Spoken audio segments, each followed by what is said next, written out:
பிரிஞ்சி சாதம் வீட்டில் எப்படி செய்யலாம்னு சொல்கிறேன், வாங்க வீடியோக்குள்ளே போகலாம். ரொம்ப சிம்பிளான மெத்தடில் தாங்க பண்ண போகிறோம். ஃபஸ்ட்டு பிரிஞ்சிக்கு மசாலா அரைச்சிக்கலாம். ஒரு மிக்ஸி எடுத்துக்கோங்க. இஞ்சி பூண்டு பேஸ்ட் இதில் ஆட் பண்ணிக்கலாம். நெக்ஸ்ட்டு சோம்பு ஆட் பண்ணிக்கோங்க. ஒரு ஸ்பூன் இருந்தாலே போதுங்க. 2 பச்சை மிளகாய் ஆட் பண்ணிக்கோங்க. நல்லா மிக்சியில் போட்டு அரைச்சி வச்சுக்கோங்க.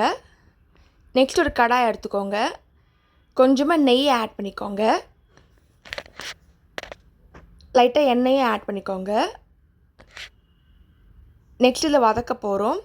இப்போ வதக்கிறதுக்கு மசாலாலாம் பார்த்தீங்கன்னா ஃபஸ்ட்டு ஸ்டார் ஆட் பண்ணிக்கலாம். பிரிஞ்சிக்கு லைட்டாக மசாலா இருந்தாலே போதுங்க. ரொம்ப பிரியாணி மாதிரி நிறைய மசாலான்னு தேவைப்படாது. கொஞ்சமாக பட்டை ஆட் பண்ணிக்கோங்க. 2 ஏலக்காய், 3 க்ளோவ்ஸ் ஆட் பண்ணிக்கிறோம். ஒரு பே லீஃப் ஆட் பண்ணுறோம். இப்போ நல்லா மிக்ஸ் பண்ணிக்கோங்க. அந்த நெய்யிலே நல்லா ஊறட்டும். ஒரு 10 நிமிஷம் ஆகட்டும். அது அப்படியே நெய்யில் ஃப்ளேவர் இறங்கட்டும். இப்போ பொடியாக கட் பண்ண வெங்காயம் ஆட் பண்ணிக்கலாம். ஸ்லைஸாக கட் பண்ணிக்கோங்க. வெங்காயம் சீக்கிரம் வதங்கிறதுக்கு லைட்டாக உப்பு கூட நீங்கள் ஆட் பண்ணிக்கலாம். அது ஆப்ஷனல் தான். நெக்ஸ்ட்டு பொடியாக கட் பண்ண தக்காளி ஆட் பண்ண போகிறோம். இப்போ பிரியாணின்னா நிறைய மசாலா மிக்சியில் அரைச்சி போடுவோம். இதை மிக்சியில் அரைக்க தேவையில்லை. அப்படியே டேரெக்டாக போடுற மாதிரி தான் இருக்கும். நிறையா மசாலாவை நல்லா வதக்கிக்கோங்க. நல்லா கலர் சேஞ்ச் ஆகணும்.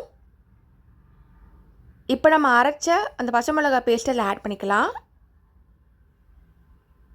மிக்ஸ் பண்ணிக்கோங்க. இப்போ கொஞ்சமாக ஒரு கைப்பிடி அளவு புதினா ஆட் பண்ணுறோம். அப்புறம் கொத்தமல்லி ஆட் பண்ணுறோம். கொஞ்சமாக கருவேப்பிலையும் ஆட் பண்ணிக்கிறோம். நல்லா மிக்ஸ் பண்ணிக்கலாம். இந்த 3 மிக்சியில் அரைக்க தேவைப்படாதுங்க. அப்படி அரைச்சின்னா கலர் சேஞ்ச் ஆகிடும். அதனால டேரெக்டாகவே நம்ம அப்ளை பண்ணுறோம். நல்லா கலக்கிக்கோங்க. இந்த மசாலா ஃபுல்லாக இறங்கட்டும். இந்த காரம் ஃபுல்லாக இறங்கணுங்க. இப்போது அரிசியை ஊற வச்சதை இதில் ஆட் பண்ண போகிறோம். நான் சாதா ரைஸ் தாங்க எடுத்துருக்கேன். உங்களுக்கு வேணால் பாஸ்மதி ரைஸ் கூட நீங்கள் எடுத்துக்கலாம். அது ஆப்ஷனல் தான். ஆனால் அரிசி வந்து ஒரு 1 ஹவர் நல்லா ஊறட்டும். அதுக்கப்புறம் இதில் ஆட் பண்ணுங்கள். அப்போ தான் உங்களுக்கு வேகும் சீக்கிரமாக. தேவையான அளவு உப்பு ஆட் பண்ணிக்கலாம்.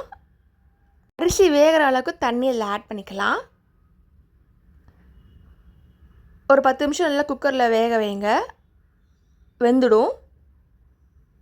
இந்த டைமில் நாங்கள் பன்னீர் புர்ஜி செய்கிறதுனால பன்னீர் தனியாக ஃப்ரை பண்ணி வச்சுக்கலாம். அப்போது ஒரு கடாய் எடுத்துக்கோங்க. எண்ணெய் ஆட் பண்ணிக்கோங்க. பொடியாக கட் பண்ண பன்னீர் இதில் ஆட் பண்ணிக்கிறேன். லைட்டாக டோஸ்ட் பண்ணாலே போதுங்க. சீக்கிரம் பன்னீர் வெந்துடும். ரொம்ப ரோஸ்ட் பண்ணிங்கன்னா ரப்பர் மாதிரி ஆயிரும். ஆனால் ஒரு 5 நிமிஷம் இருந்தாலே போதும். கலர் சேஞ்ச் ஆனாலே போதுங்க. லைட்டாக அந்த ப்ரௌன் ஷேடு வரணும். இப்போ திருப்பி போட வேண்டியதான். இந்த மாதிரி லைட்டாக திருப்பி போடுங்க. இப்போ எடுத்துடலாம். உப்பு லைட்டாக ஆட் பண்ணிக்கோங்க பன்னீரில். இப்போ இந்த பன்னீரை இதில் ஆட் பண்ணிக்கலாம். இதே மாதிரி நீங்கள் பிரெட் க்ரம்ஸ் கூட நீங்கள் ஆட் பண்ணிக்கலாம் அந்த ஃப்ளேவருக்காக. ஒரு சிம்பிளான பிரிஞ்சி சாதம் வீட்டிலே எப்படி செய்யலாம் பார்த்தோம். நீங்களும் ட்ரை பண்ணி பார்த்துட்டு எப்படி இருக்குன்னு சொல்லுங்கள். தேங்க்ஸ் ஃபார் வாட்சிங். லைக் பண்ணுங்கள், ஷேர் பண்ணுங்கள், சப்ஸ்கிரைப் பண்ணுங்கள். மறக்காமல் நோட்டிஃபிகேஷன் கிளிக் பண்ணிக்கோங்க.